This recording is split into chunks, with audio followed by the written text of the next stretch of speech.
What's up, everybody, and welcome to ITG Daily, the show that brings you all the hottest in gaming news. I'm Drew Beausoleil. You can find me on Twitter at ArtisticGamer28, and that is the one, the only Scott Savage. You can find him on Twitter at Savage. Scott, what is happening today, buddy? Happy Friday. That's right. We're at the end of the week, but there's still so much to talk about, and I really got to get around to changing my Twitter handle, I think. Dude, we've talked about this for like a year and a half, 2 years now at this point, and it's still the same. You might as well just leave it. There's no point in going back. I'm just happy enough it's not something controversial. yeah, no kidding. Absolutely. You gotta be careful these days, don't you? This is ITG Daily, the show that brings you the hottest in gaming news. You can find us live every day on twitch.tv/theofficialITG. If you cannot join us live, you can find us later on YouTube, InsideTheGame.ca, podcast services around the world, and TV streaming services around the globe. Scott, coming up on today's show, we're talking about Biomutant. We got new details. Call of Duty is going colorful, and Battlefield goes mobile. Not sure how right. Oh man, everybody wants a piece of the mobile market, buddy. So let's get started because Battlefield is getting a mobile game next year. EA has announced that a new Battlefield game is in the works alongside this year's PC and console game. The project is specifically designed for mobile, and it's coming to phones and tablets in 2022. The new Battlefield Mobile is not a port or of any existing game. It is a standalone product. It is the work of the developer Industrial Toys alongside series creator DICE. Really? Testing has begun already. EA did not share any other details about the game. Dude, are you excited for a Battlefield mobile game at all?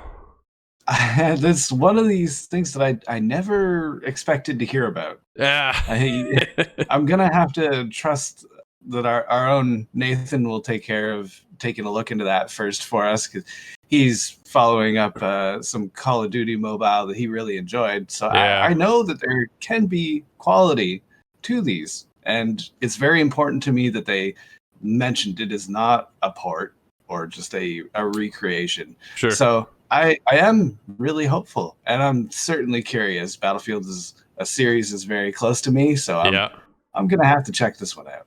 I'm curious to see how it goes. The developers are quoted, "It has everything we love about Battlefield. It takes all of it to the next level. Epic scale, all-out military warfare, crazy, unexpected moments, game-changing destruction, massive battles packed with more players and mayhem than ever before, all brought to life in the power of next-gen consoles and PC," is what they're talking about for the next-gen game. But the mobile version, dude, is kind of where everything changes, right? Because it doesn't have the power what we experience right now, obviously on PC and consoles, but they are definitely a powerhouse to be reckoned with. The phones nowadays, man, like the games I'm playing, some of these things are pretty intense, and it's a full out game. It's not like just an experience that we get to play anymore. When it comes to the mobile industry, they have their own, 10-hour, 12-hour, 30-hour campaign. Dude, I've seen Black Desert Online, a huge MMO on mobile, and it runs flawlessly. It is fantastic.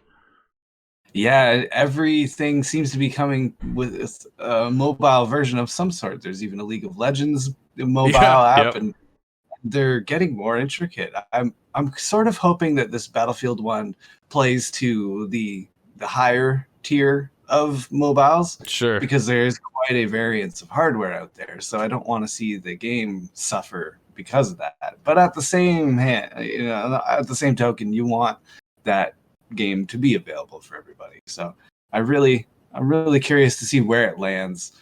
I have high hopes, but a little cautious. Well, let me ask you this. What do you think the barrier of entry is? Do you think it goes free to play, or does it come at a cost?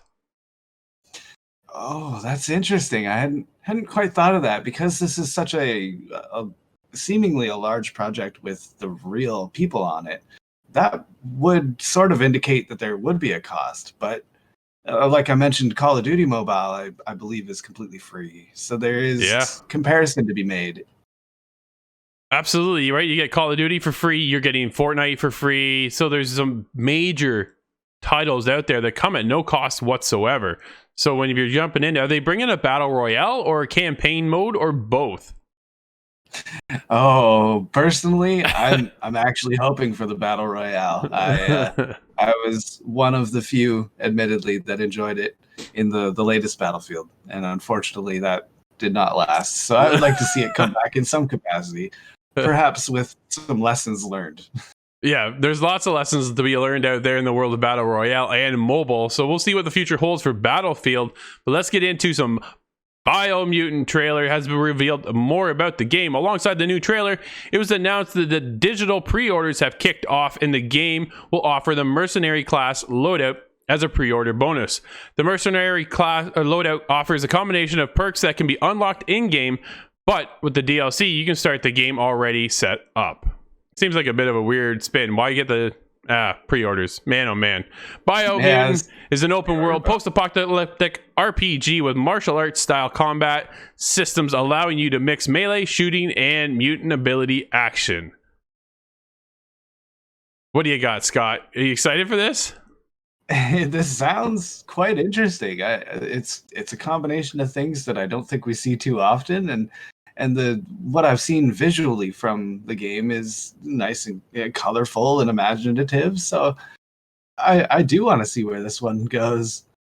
It's got my interest for sure, right? It says in the game, your action will play a major part of unfolding the story where the end of the world is coming.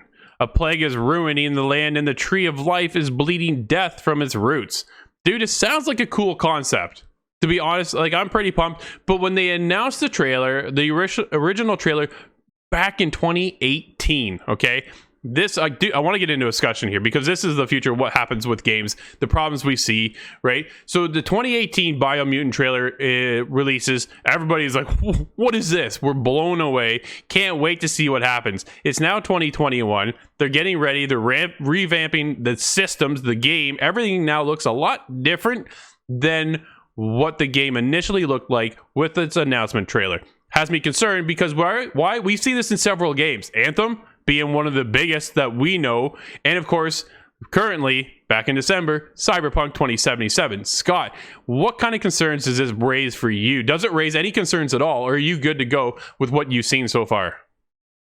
Well, what I've seen so far still has my interest, and I do want to see as many developers as possible take use of the new console generation. I think that only makes sense. We are in the new gen now, but there is some risk to be had alongside that. You don't want to see them reach too far and fail to deliver what the game promised to begin with. It has been several years on now, so hype is building around this project.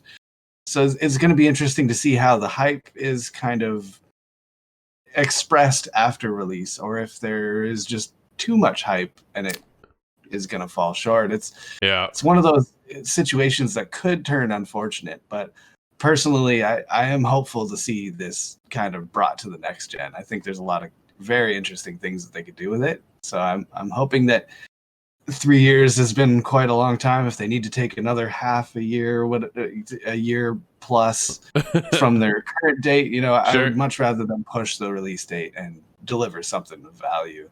Yeah, absolutely. Tigress joins us in chat over on twitch.tv/theofficial ITG and says, good games like Infamous and Borderlands have gone through big visual changes. Absolutely. But when it comes to trailers, I think that's where we get deceived, right? We saw the amount of hype and action that was going on with Fort Tarsis over in Anthem, and then you get there in the actual game, and dude, it is like a ghost town. It's empty. So that's my concerns, right? It's not the visual. Trailers are deceiving alone because it's just a gameplay. Sometimes they're not even gameplay trailers. It's just a cinematic. So you see that, you get hyped because you look, man, like this could be awesome. And then the game actually drops and it's just a completely different take on what we initially saw. Biomutant, though, here's a heads up, Scott, is coming to PS4, Xbox One, PC, Steam, and Epic Game Store on May 25th. There is no mention right there of next-gen consoles right now at all. Oh, no, that is very interesting. The PC, of course, can push into the horizon of technology, but sure can. But I would have expected to see the new consoles in, especially with the length of development. I thought that was something that we were going to get. So now I'm concerned, right? So if we're going back to last gen consoles, obviously there's a reason why. Last gen consoles, the fan base is already there. It's established, right? People are playing their Xbox, they're playing their PlayStation 4s. There are millions of gamers there, where right now, if you go on next gen, you can't find next gen consoles. So if you're early enough and able to get one, then you're good to go. But why, shortcome yourself on next gen consoles only? They don't. They want to stay with the old gen. But where's the next gen port coming over? Is it going to be a free upgrade? Are we going to have to pay to upgrade? Right now we see that transition of going, if you buy it on last gen, it's okay, you'll get it for next gen, right? At no extra cost.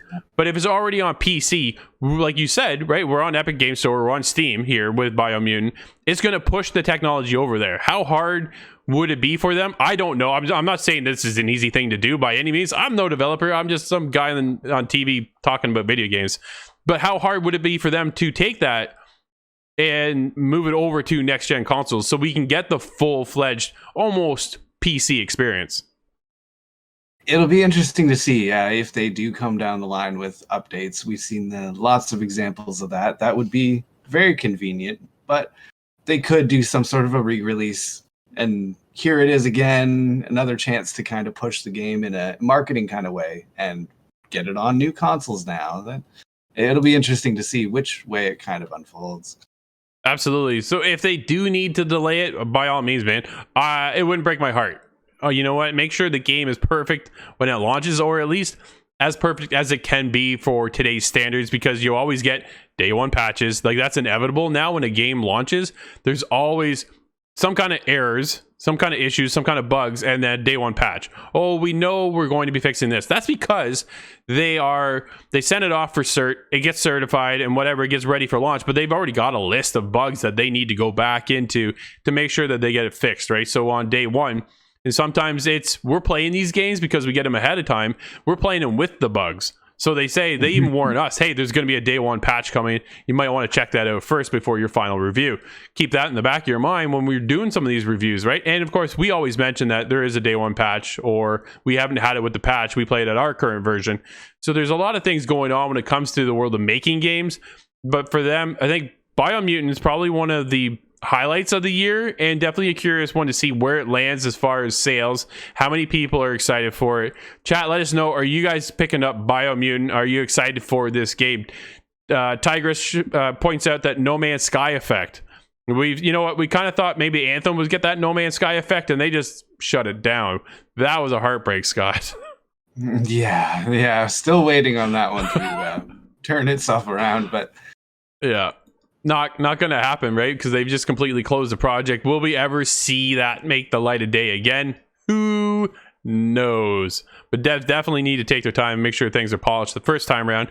We wouldn't have some of these issues, right? But when you get investors involved, then you have a deadline. You got to make that deadline so they can get their money back. But sometimes it doesn't pan out because, dude, I don't know if we put it in the doc today. We didn't. I saw Cyberpunk actually paid out 30,000 people for refunds for Cyberpunk. Yeah, so just keep that in the back of your mind next time you buy a game and it doesn't work so well. But let's move on to Warzone, because it's getting brighter with a new 1980s theme. That's right, Verdansk is back with a new and revamped map. The colorful, more saturated tone is immediately noticeable. Some of the existing buildings have received a new coat of paint, which is a stark contrast from current Verdank's 50 Shades of Brown and Gray aesthetic. The cargo plane infill cutscenes Warzone players are familiar with are now changing over to helicopters as well. Scott, did you jump into this? I have checked this one out myself. I was all over it last night, and to say Verdansk is bright is a little bit of an understatement. It happened actually in the form of a nuclear event.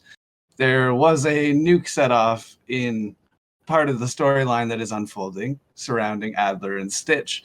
There is a whole new segment to that story to unwrap in Verdansk now, because there's new missions alongside of all of these different buildings. Right. Certain ones that stick out to me, the stadium is under construction and is lacking a rooftop. And there's a lot of different changes across the map. It is quite brighter and quite a different theme than before. It is almost essentially the same map, but with this nice 80s coat of color on it. Nice. Scott, I want to call in somebody here. Let's see what we can get him on the line. Hang on one sec. Let's see what we can do. Sure. Let's see if he'll answer us here. We've got one of our own very popular Warzone players. Let's see if we can get him on the line. He's not going to answer. He's going to leave us hung up. We were going to call him out on the show if he does this to us. He's gonna leave us hanging, everybody. Yeah, he's not going to be around. That's too bad. We were going to call in our very own Corey Askew, one of two guys that I know who play this game all the time. We'll get a hold of him later. But absolutely, everybody's playing Warzone. It's nice to see the change up. And they touched on the fact that they changed up the map as well, Scott. Because to me, this gives me the approach of what they've done for so long now over with Fortnite. Slight changes to the map, or eventually revamping the entire thing altogether. I think fans have been looking for a revamp of some sort now for a while. Yes, certainly. A new map was really heavily requested. They did come through with Rebirth Island. Yeah, a much smaller experience. They kind of tweaked the rule set a little bit to make that work. But Verdansk is the main spot, and it is really nice to see quite a lot of changes come to it. There is also another change worth noting. The Gulag is a different setup now. It resembles a level from Black Ops. Nice. Cold War, that is. Sure. And all of the weaponry across the map, it seems that the nuclear event actually rolled time back about 40 years into the 80s. There's only Black Ops Cold War weaponry now to be found on the map. Wow. Very cool. Nice to see some changes coming over. What do you think the future of Call of Duty looks like? Oh, hang on, ladies and gentlemen. We have the one and only Corey calling back in. Hey, Corey Askew, welcome to ITG Daily. Thank you for joining us. We are live right now. Welcome to the show, my friend. What's going on, guys? Hey, we're talking about right now on the show, we're talking about Call of Duty's latest update, the 1980s return. How's that going for you? Well, funny enough, that was my news article that we were going to talk about for next week. But actually, it's kind of crazy. So everybody's really been hoping for this Season 3 nuke Verdansk. Let's get a whole new map. Things were getting stale, right? Yep. So the big issue was that just nobody really knew exactly what was going to happen. We knew there was going to be a nuke. We didn't know what was the buildup was going to be. And they really did build it up, man, for weeks. There's been leaks. Everybody's been wondering. And then confirmation the day before yesterday, the nuke got launched, hit the center of Verdansk, and they actually made it a two-part event. So the first part, the nuke went off, and that was it. And that's all the information we got. We had to wait one whole day for them to actually introduce the new map, which is, again, like you said, a throwback to 1984 Verdansk. So it's a more vibrant Verdansk. It's kind of when Verdansk was in its prime, right? We kind of played it for the last year and a half, yep, kind of in this ruined rubble kind of scenario. Now we're getting it, where it was meant to be. So we are getting a lot of new points of interest. We are getting big changes to current points of interest. So it is a new map, but it's not a new map. And I think that's what's kind of disappointing for some people. A lot of people were really hoping for something, and I don't know if they quite got it. Okay, let me ask you this, because Scott and I were just talking about this as well. Do you see this kind of taking the turn of like Fortnite, where they keep revamping the map instead of bringing something brand new? Well, their biggest kind of explanation for why they went back to 1984 is because they believe the story of Verdansk has not been completely told yet. Okay. What they want to do is tie in Black Ops to Verdansk with this whole Save Adler kind of storyline that, not everybody's following the storyline, but this is the biggest reason why we're getting a 1984 Verdansk. They want to kind of tie into the storyline. So I think as we start getting new Call of Duty games, I feel like there's going to be Warzone integration, at least for the next few games, because we do get a new game every year, and Warzone's has been the constant for the last couple of years, right? So I'll be interested to see how they integrate Warzone, but I honestly think I kind of agree with you guys. They're going to go the Fortnite path as things go on. They're just going to start adding more and more. So I don't know if, come Season 4, we are going to get a different map from Verdansk. It may be a different version of Verdansk. I don't know. I mean, they're so creative, but again, this one was met with a lot of criticism. So it'll be interesting to see as the season kind of goes on this first couple of weeks, how people kind of acclimate to this new map and the new areas. So I think initially people were upset about it, but as time goes on, I think they'll enjoy the changes that have happened overall. Nice. Awesome. Thank you so much, Corey, for joining us live on the show. And Scott says he can take you 1 versus 1. I'm just saying what he said. 1v1 Russ, let's go. Gulag. All right, man. We'll talk to you soon for the review this afternoon, buddy. All right, take it easy, guys. All right, bye. There we go, ladies and gentlemen. Corey joining us live. Thank you for hanging out with us for 2 seconds there, Corey, and letting us fill us in on what's going on, because he is our resident, him and Adam over there with our Warzone. Scott, you dabble in a lot more than I do as well, but it was nice to pull in Corey for that info. I have a thought that came to mind, and that is, I believe the next Call of Duty is a return to World War II. I'm not 100% sure if that's exactly. So that could be an interesting Verdansk or hardware making to Verdansk. But the real thought I had was if they return to a future warfare kind of setting, that would be really interesting to see Verdansk perhaps 40, 60 years in the future. Absolutely. I think they've got a lot of opportunity. I think they've been watching what Fortnite's been creating, right? And the ability to go back and forth between, updating the map and just changing spots around the map instead of revamping, because a lot of assets are already there. So if you can just tweak them instead of rebuilding an entirely new map and then figuring out all the bugs and the angles and, making sure it's somewhat balanced compared to what you've already got that's working, why mess with that completely instead of just taking an area over here and we'll fix that up and just turn it a little bit and make it a little bit different, so it is introducing new mechanics to the game but still not disrupting the entire thing and creating a lot more work. I think in the end is what they're doing, is they're saving themselves that work. All right, Scott, should we move on to something else? I think we've been talking about Call of Duty now for a while, buddy. Let's get into Diablo Immortal's closed beta, or closed alpha kicks off the new class. The Diablo Immortal closed alpha kicked off yesterday, April 21st, and added a massive amount of content to the game than we saw back during the first test in December. The downside? For the initial stage of the test, Blizzard has limited the alpha to a few thousand Australian Android users. Scott, are you getting into this when it does come our way? This Diablo title was met with a lot of criticism immediately. Absolutely. Even quite a comical event, actually. I'm not a fan of Diablo, not for any specific reason. I just never really fell into it. Yeah, me either. I don't believe that this one is going to drag me in.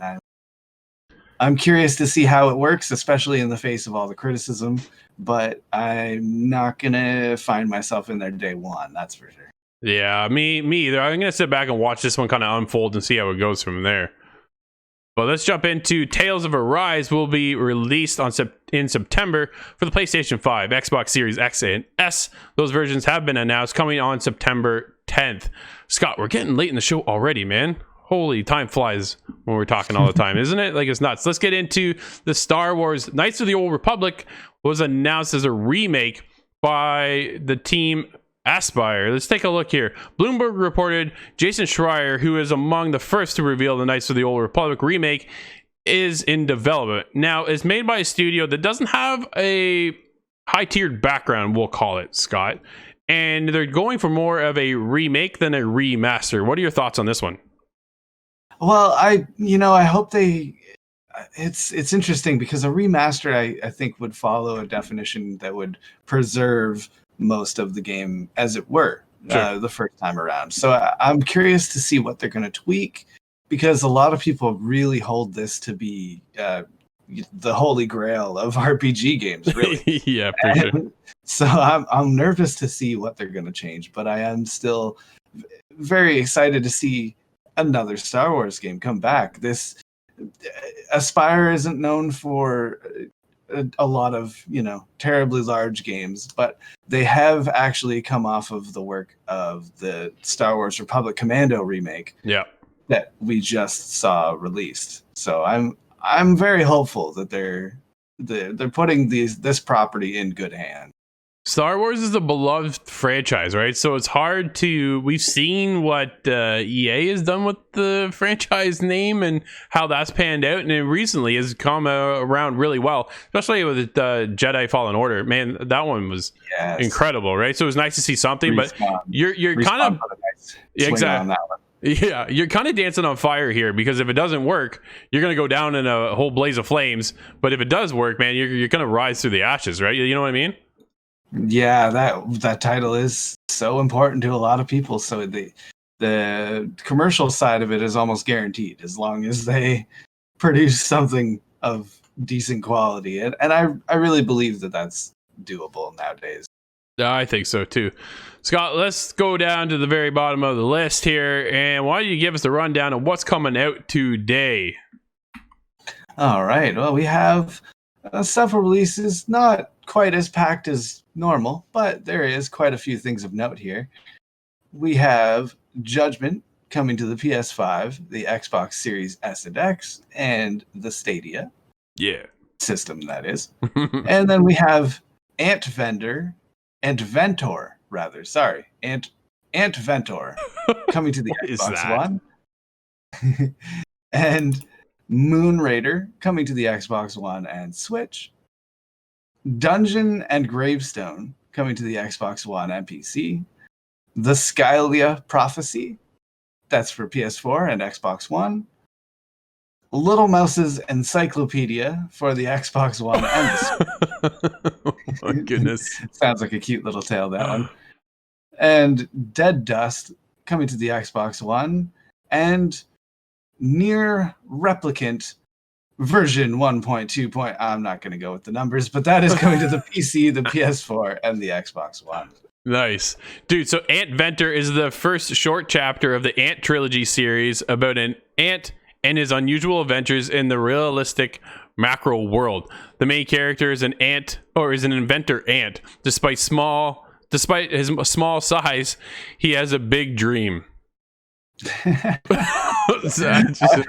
like that. Especially, we've seen titles like Metamorphosis and Grounded. Sure. You know, bring ants back into subculture. I like this. Definitely weird. But that'll wrap up today's show, everybody. Thank you for hanging out with us over on twitch.tv/theofficialitg. Don't forget, you can watch us later over on TV streaming platforms. Listen to us on podcast services. Check us out on YouTube. You can follow us on Twitter @theofficialitg. And don't forget to go to insidethegame.ca. Everybody, have a great weekend. Happy gaming, and we'll see you next week inside the game.